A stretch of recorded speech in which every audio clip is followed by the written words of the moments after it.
There was a time not long ago when Jerusalem was blossoming with hope. The Palestinians and the Israelis had signed the Oslo peace agreement.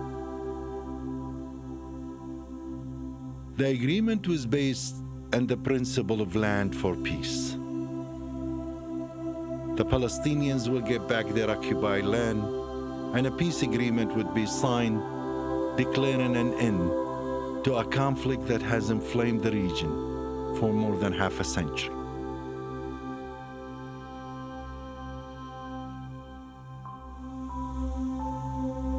But after many years of failed attempt to implement the agreement, no one get the land and no one get the peace.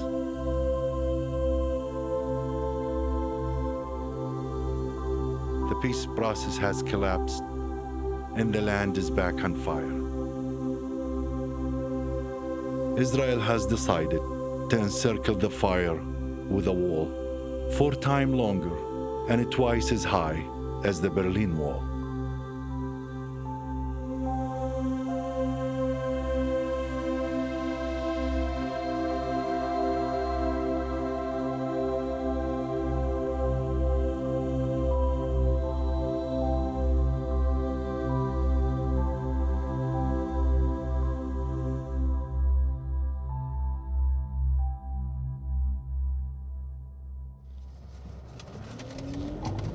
So you're okay? Can I start? Rolling. Okay. So my name is Dani Tirza. I'm retired colonel from the Israeli army. I've spent 30 years in the army. Most of this time I was commander in combat units, most of the time at the paratroopers. But in the end of 1993, I was called to be the head of Rainbow Operation Administration. I didn't know what it is, so I came to the chief of staff and I asked him, what do you want me to do? And he said to me, well, there is something going on there in Oslo. Between the Israelis and the Palestinians, I want you to be there. And I took part in all the negotiations with the Palestinians from 1994 till 2007. In this job, I had to meet a lot of times with Yasser Arafat. Yasser Arafat used to call me Abu Kharita. You know, Abu in Arabic is father, Kharita is map, so Abu Kharita is the father of maps, but really it's a joke because there is another word in Arabic that we are using it a lot in Hebrew too, Kharta, and you know, Kharita is map, but Kharta is bullshit. So let's go down here and see where everything has started, and we will see here the security fence and the concrete wall, and we will talk about why it was built and how it was built.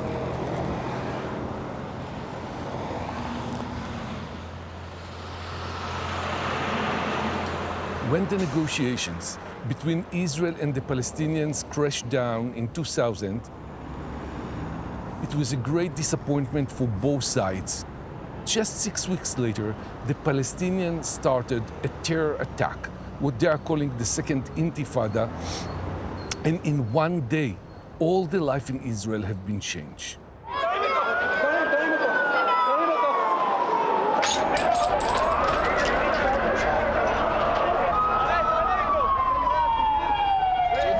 Could not believe the morning news. Another bloody Sunday. A suicide bomber has once again blown up a city. 10 kilograms of explosives reduced this commuter bus. In 1 month, we lost 128 people that were murdered by terror attacks. And people said to the government, enough is enough. Do something, build something. People were demonstrating all over the country, and the government understood that they have to take the first decision to let the army design and build a security fence. So I was the bad guy that had to walk on the ground with my staff, define the right line of the fence, and build it as fast as I can.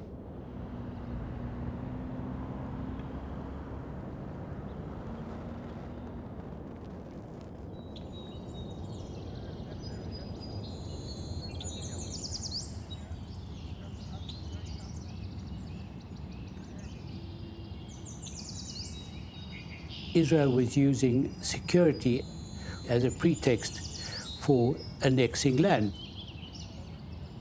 My name is John Dugard. I am a retired professor of international law, and I am a judge ad hoc at the International Court of Justice, that is, a part-time judge. In 2001, I was appointed as Special Rapporteur on the human rights situation in the occupied Palestinian territory, and I held that mandate until 2008.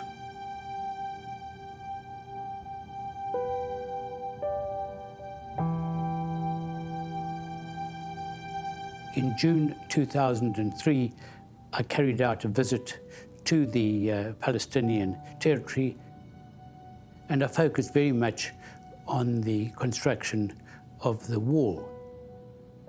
And what alarmed me was that most of it was being built in Palestinian territory.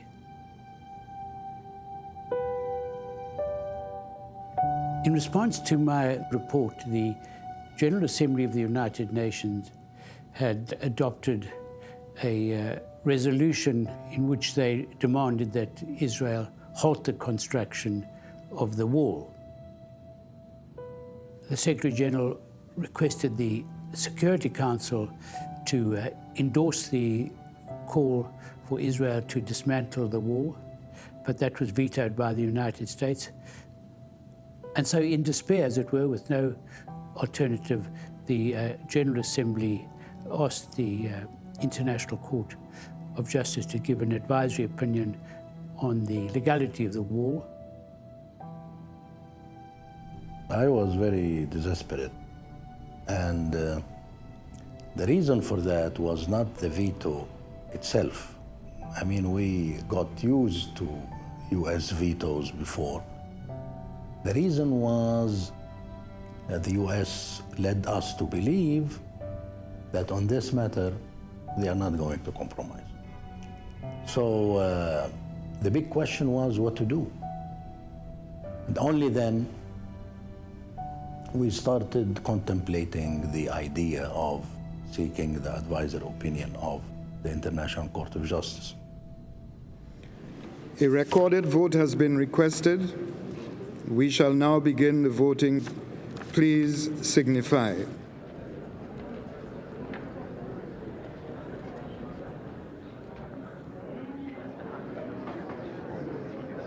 The voting has been completed. The machine is locked. The result of the voting is as follows. In favor, 90. Opposed, 8. Abstentions, 74. Draft resolution is adopted.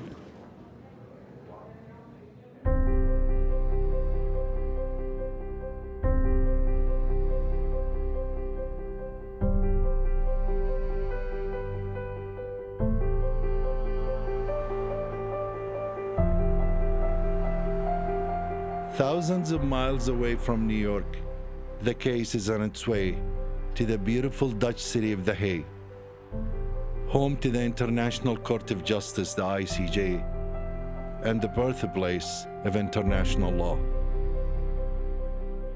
A lot of people would tell you it was the Dutch jurist Hugo Grotius who invented the rule of international law in the 16th century.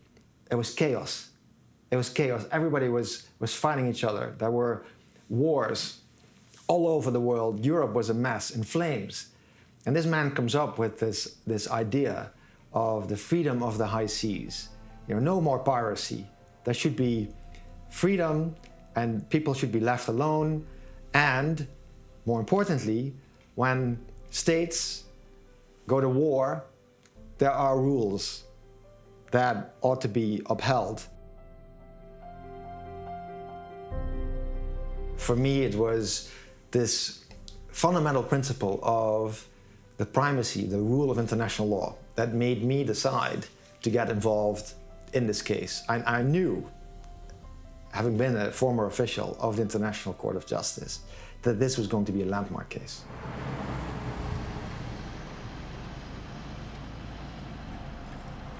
At the Peace Palace where the court sits, preparations are underway to receive what have been called one of the most visible cases in the court history.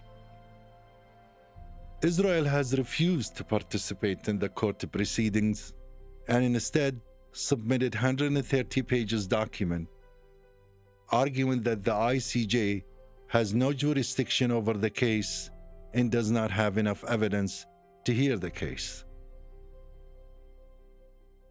It's very important to understand that this was not a contentious case between two states.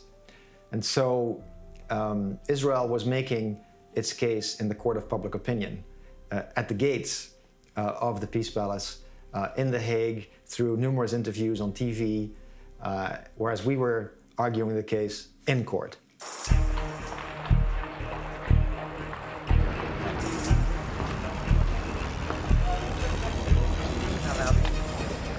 I lost my daughter in a bus explosion in Haifa, and I think that building such a fence and letting us building such a fence will be a smart thing. The court in The Hague has no authority to deal with political issues. The victim is the accused just shows you that the United Nations is taken, including this one, are against Israel, anti-Israel, anti-Jewish. The odds in this particular proceeding are so politically stacked.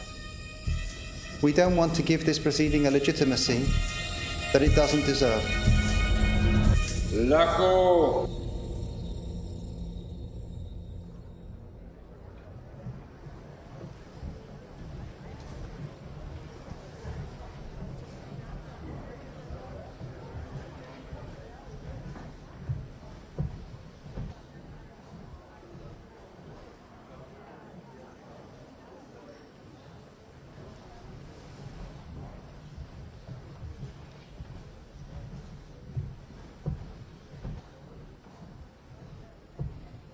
Please be seated.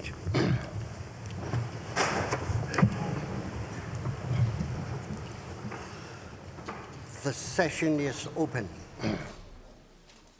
This morning, the court will hear Palestine.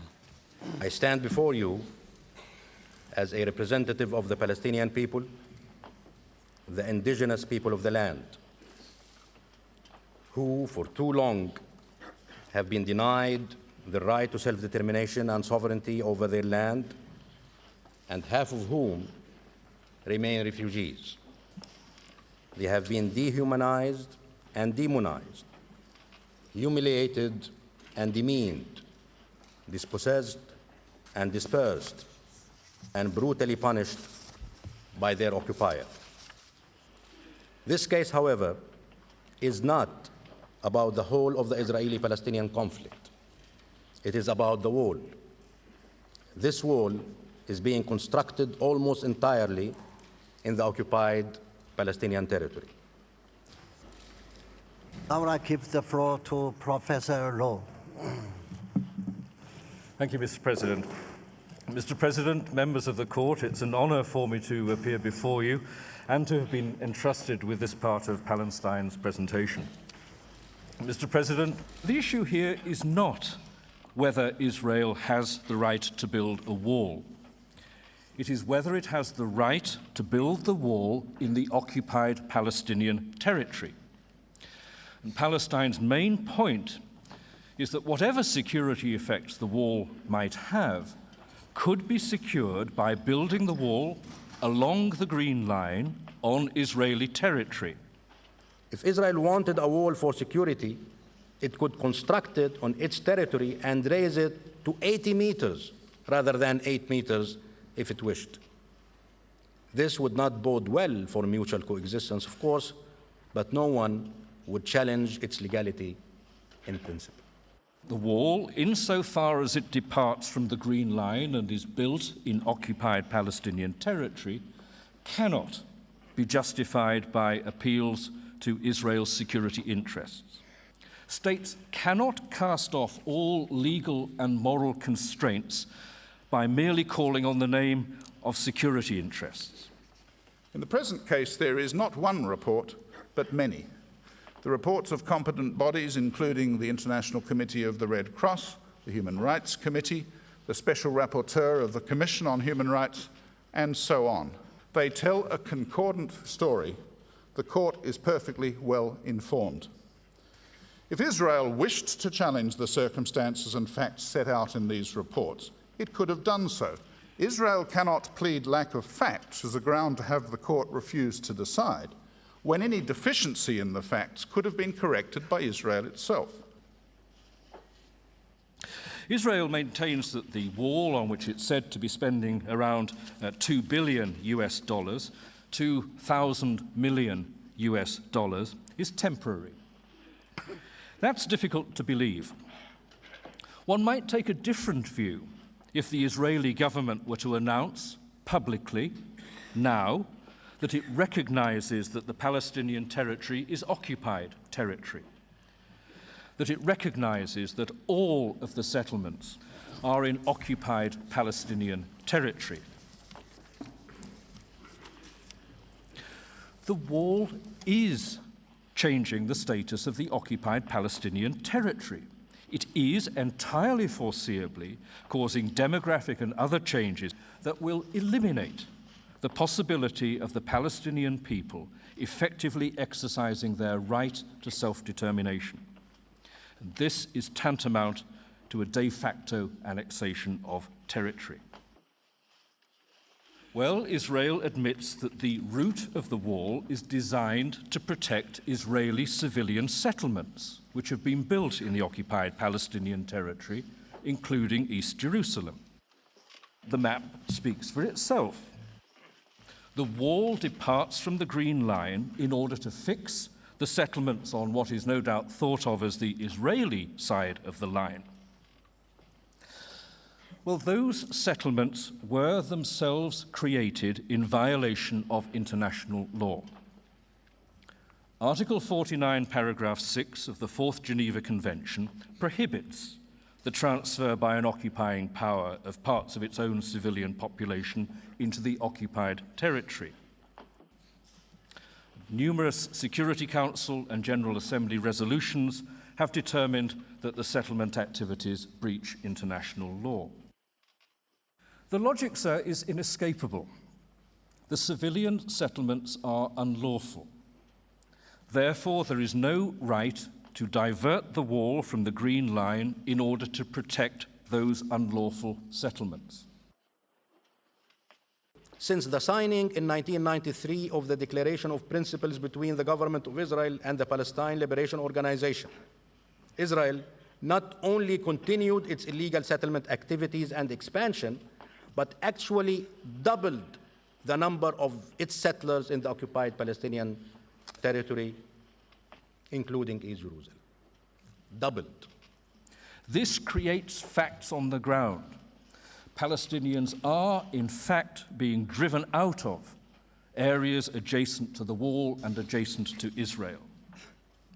Some think that Israel is content to rule the occupied Palestinian territory without formally annexing it, because annexation would make it difficult to deny citizenship, voting rights, and equality before the law to those born in that territory. The question before the court, sir, is whether the wall, as described in the Secretary-General's report, violates international humanitarian law and international human rights law. Having read the Secretary-General's report and the reports that are appended to it, can the court realistically say that it doubts whether Israel is violating international law in the occupied Palestinian territory? Palestine respectfully suggests that the court should advise the General Assembly that Israel is obliged to ensure for the residents of the occupied Palestinian territory the rights to which they are entitled under international humanitarian law and international human rights law.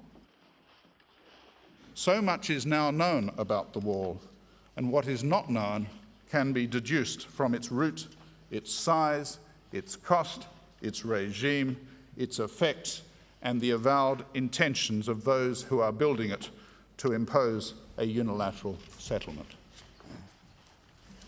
I declare the sitting closed.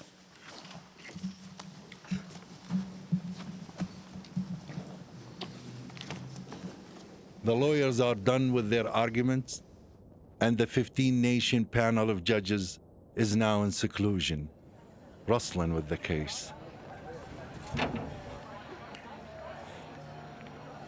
While we wait for the court to issue its opinion, and not far from the ICJ, another court and another judge, Judge Theodore Miron.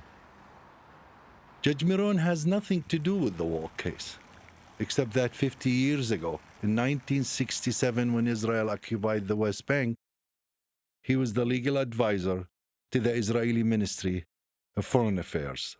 Okay? In September of 1967, just a very, very short time after the war, when Israel conquered the entire West Bank, the office of the Prime Minister asked me for an opinion about the legality, well known, of Jewish settlements, Israeli settlements on the West Bank. Would they conform with international law? Would they conform with Geneva Convention? I gave such an opinion. It was a short one, but quite clear.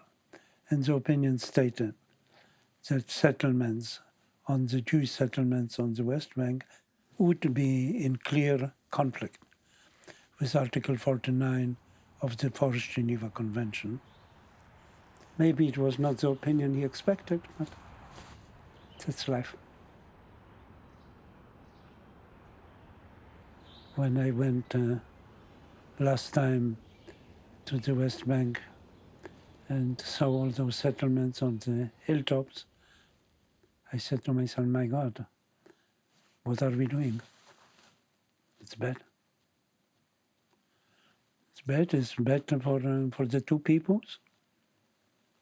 It's bad for any prospects for a peaceful settlement.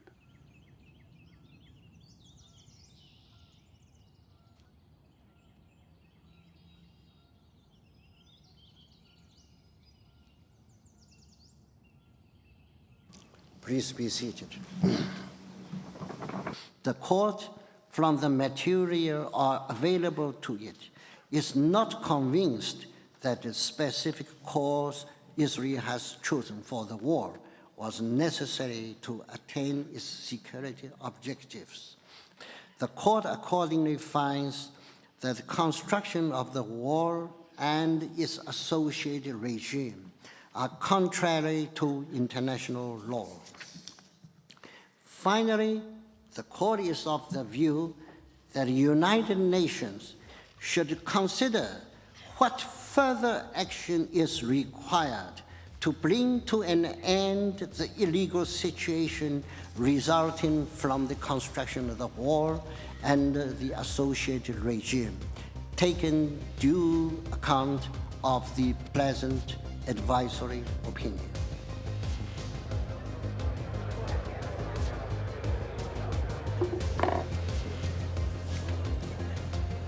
Good afternoon. The 27th meeting of the 10th Emergency Special Session of the General Assembly is called to order. The Assembly will now take a decision on draft resolution entitled Advisory Opinion on the International Court of Justice on the legal consequences of the construction of a wall in the occupied Palestinian territory.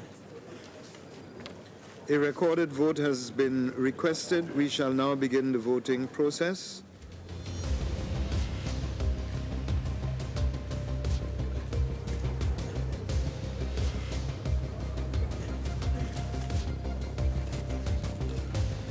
The voting has been completed. Please lock the machine. The result of the vote is as follows. In favor, 150. Against, 6. 10 abstentions. Draft resolution is adopted. I now give the floor to the representative of Israel. Thank you, Mr. President. Mr. President, allow me to start with a vote of thanks. Thank God that the fate of Israel and of the Jewish people is not decided in this hall. Mr. President, this is not justice, but a perversion of justice, and people of conscience around the world see it as such. I now give the floor to the observer of Palestine. Mr. President, the debate has been concluded. It's time now, we believe, for implementation, for compliance, and at a later stage, for additional measures. Mr. President, we are not going to respond to some of the comments that we heard earlier. We have taken the floor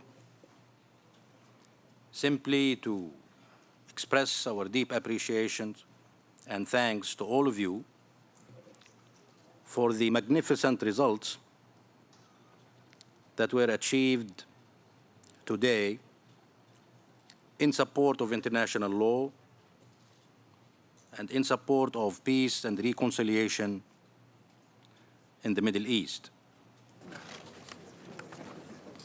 The meeting is adjourned, and I would welcome any invitation to join you somewhere else later on this evening.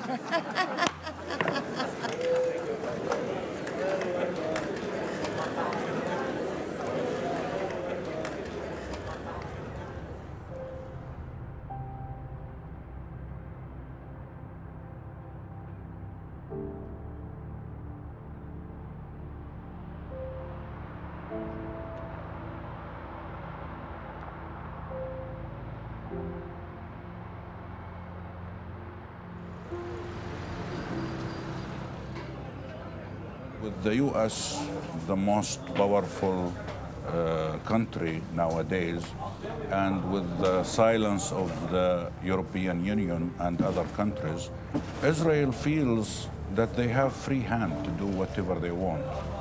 So this is the main reason why the ruling was never implemented. Bethlehem is a very small town, and it's getting smaller and smaller.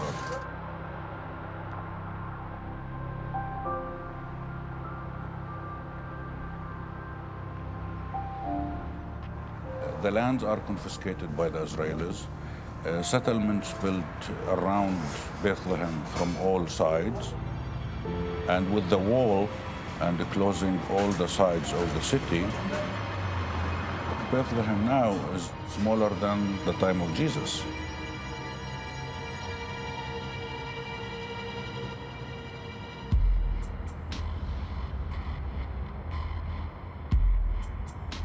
As you see, this checkpoint where we are now, this is like a hole in the wall. It's the only way to go.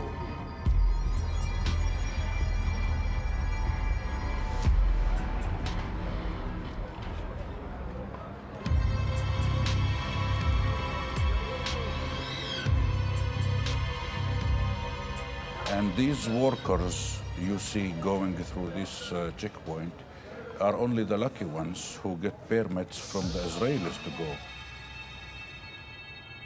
They come here at 4 in the morning in order to reach their work by 8, because they need 3-4 hours to go through the checkpoint. And they come back, they sleep 2-3 hours in order to prepare and get up and come back here. You just follow the orders and go and walk through this tunnel, and inside you will be boiling with anger.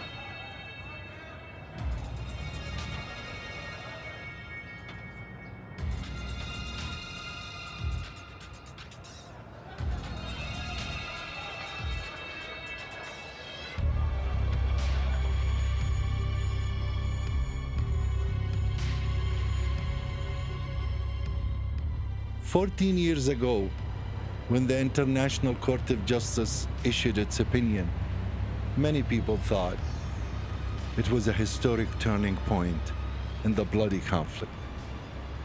But history didn't turn. Why is the wall still here after the court opinion? What happened to international law and to all of the UN resolutions?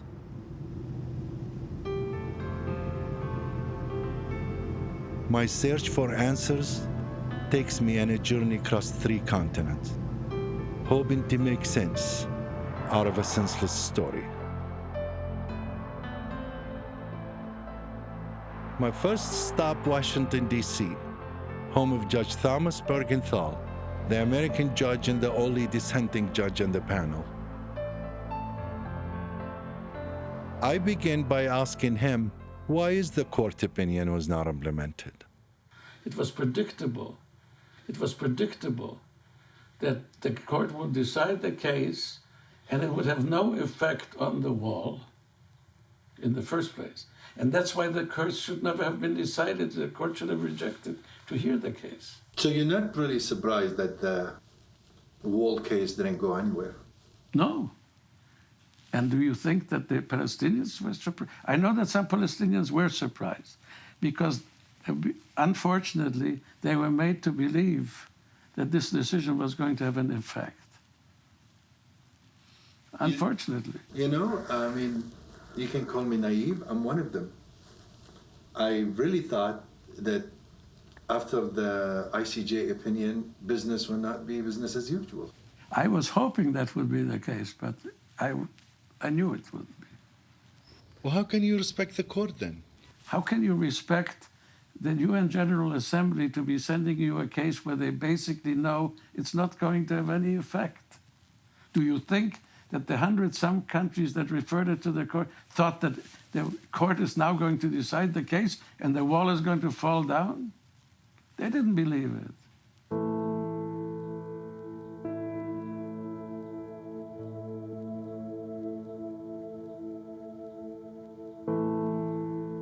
What annoyed me in the whole thing, the assumption that just because I am a Jew, I will decide the case in a certain way.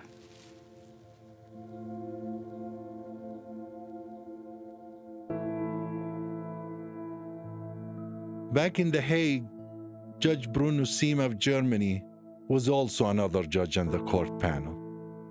Today, he is an arbitration judge between Iran and United States. A week after the court issued its opinion, Judge Simma found himself involved in the case more than he wished for.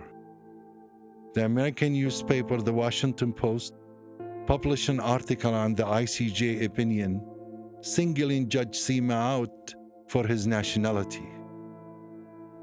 It must be noted that one of the signatories of this attempt to force Israel to tear down its most effective means of preventing the slaughter of innocent Jews was the judge from Germany. The work continues.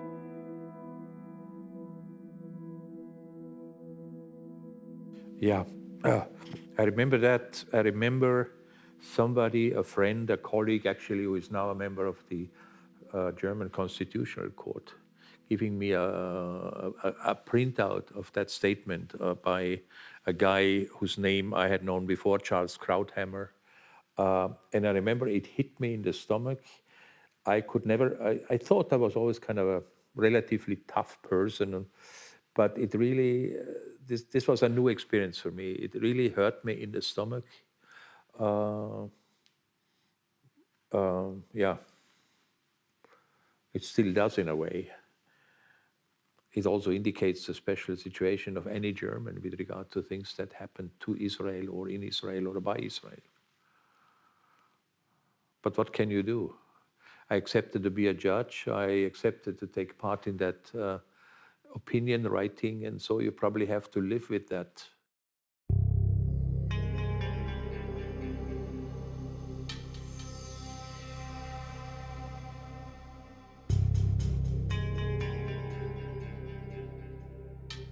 Nobody can deny that the consequences of the war are, of course, a highly political matter.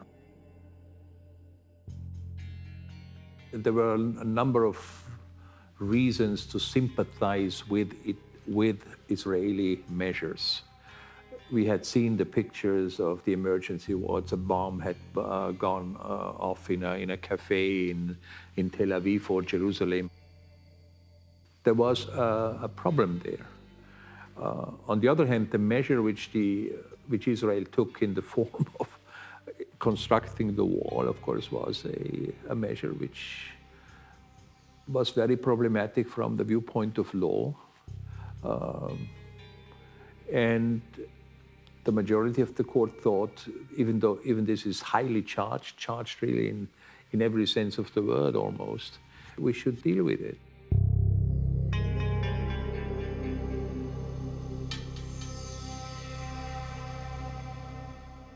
They are doing something on a territory which is not theirs. It is occupied Palestinian territory. So why not just speak up as lawyers?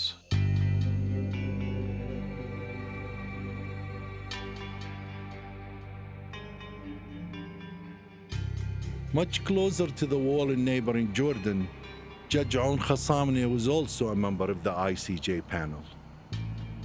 He is the former Prime Minister of Jordan and is considered to be one of the wise men of the region. I asked him if he was surprised that the wall is still there, despite the court opinion. I've seen so much in my life to become easily surprised, especially when it comes to the question of Palestine. The gap between theory and reality has always been so great. Having reviewed the corpus of international law applicable to Palestine, anyone who can study it with wisdom will come to the conclusion that if international law in as important an area as this is not respected, then the alternative in the long run will be chaos.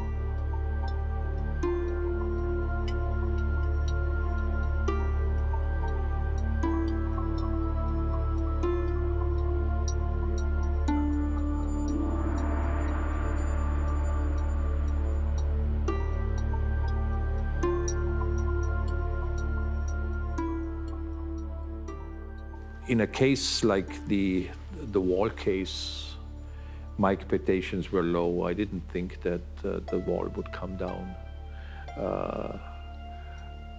I was a little disappointed by the reactions because even though the large majority of countries, also like my home country, somehow welcomed the opinion, they were a little lukewarm about it.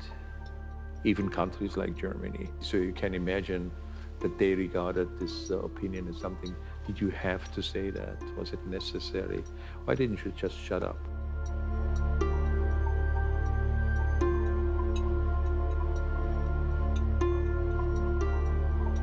When you write a dissenting opinion, and you know you're going to be the only one, or you always say, why don't they understand? Why aren't they with me? Because it's so obvious that they're wrong. And so then you get used to it. You don't think the logic will say that it's so obvious you're wrong? If you do that, you don't do the job of a judge correctly. If you believe, as a matter of your own conviction, that you have 15 people that are wrong or 14 people, and you believe you're right, you shouldn't give in.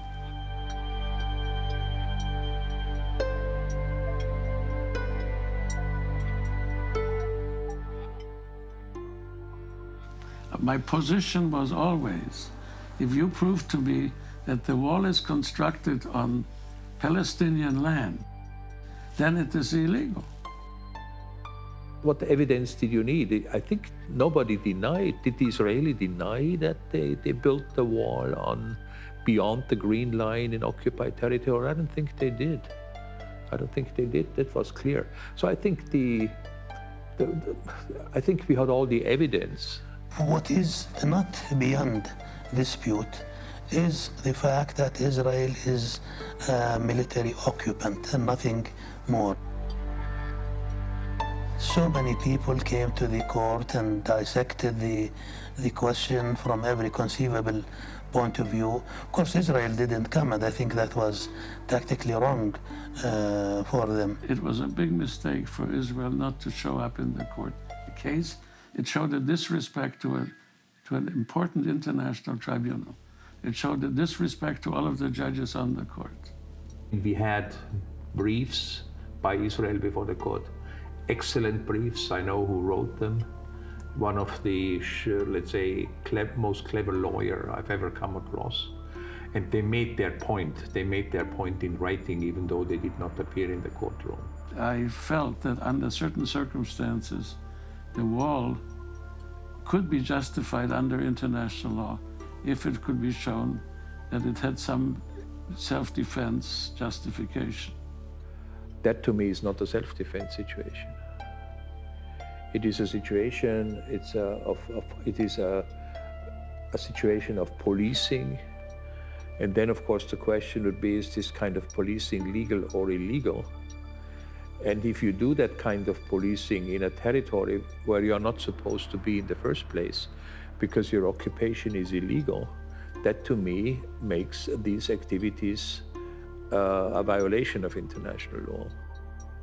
How can you defend yourself by doing illegal things? By defending what? Defending settlements? They are illegal. The whole purpose of the wall is to encircle 80% of the settlements in the West Bank and to draw them into Israel itself, to redraw the boundary of the State of Israel to include 80% of the settlements.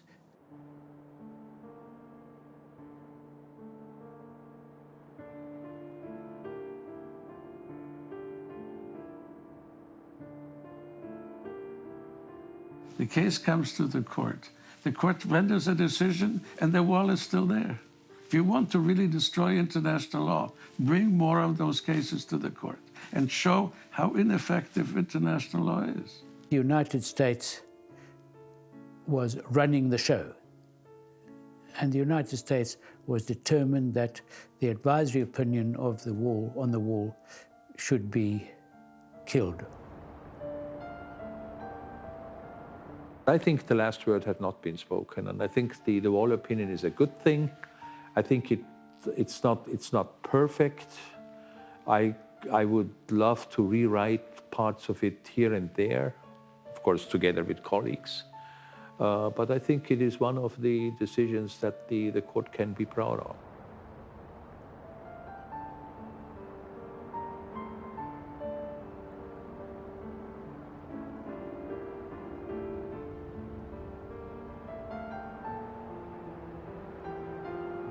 You tell me that Palestinians don't believe in international law.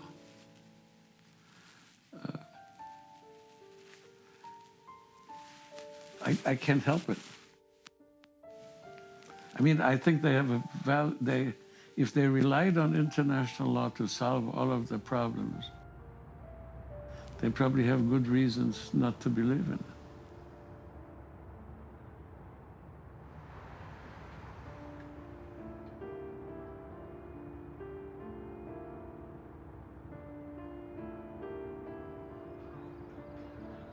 People who have waited for international law to give them justice have waited in vain. We are passing through a tumultuous time for international law. Unfortunately, international law can be slow in delivering, but it can be a catalyst for change and deliver on its great promise, which is that the law dictates what the conduct on the ground has to be. In this case, The conduct has to be no walls, no illegal settlements. I don't think the opinion has ended up in the dustbin of history. I hope that maybe one day the wall will end up in the dustbin. We'll take a big dustbin. But I think the last word has not been spoken. It's not too late, because this is not a party that we missed. This is basically international law, and it does not change. It does not get old. You know, you cannot be in my profession without being somewhat of an optimist. I deal with war crimes, genocide, crimes against humanity.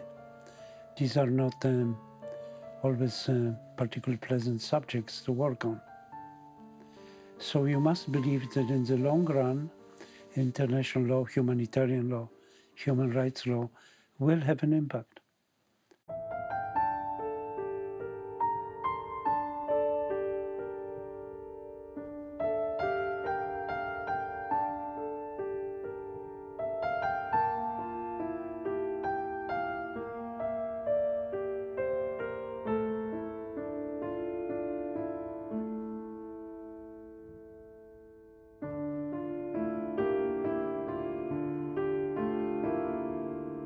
I would say to the Palestinians that you need to be so immensely patient with international law.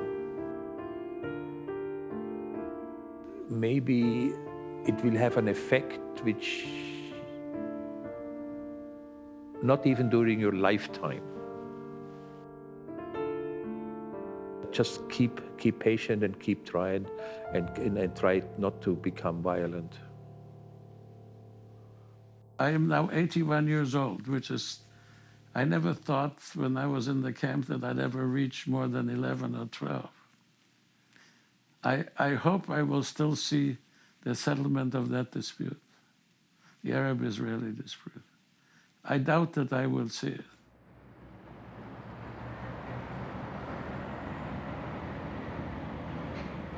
You can see the small holes on the top of the wall. We call it the holes of hope, that when one day, when we'll need to take it off, it will be very easy. In a very short time, we can do it and remove it. Well, let's just hope that people will be more constructive, more law-abiding, more brotherly, more logical,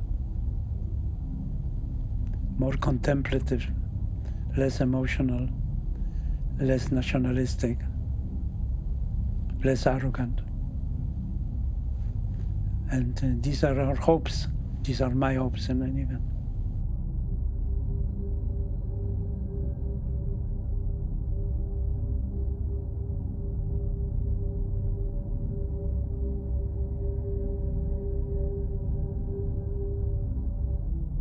Israeli security forces dispersed a group of Palestinians in the occupied West Bank towards the end of a demonstration against the construction of Israel's separation barrier. But Israel has carried on building the rest of the wall. Palestinian protesters have been throwing stones.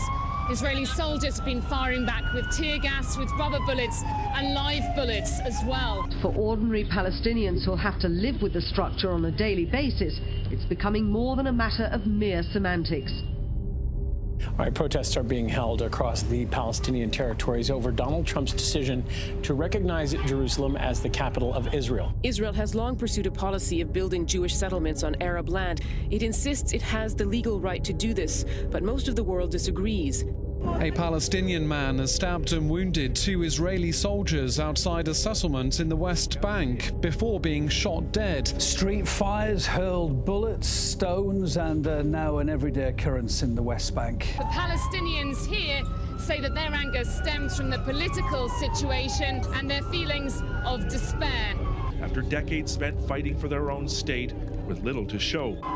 This is really a nationalistic struggle, but increasingly it's also taking on a religious dimension.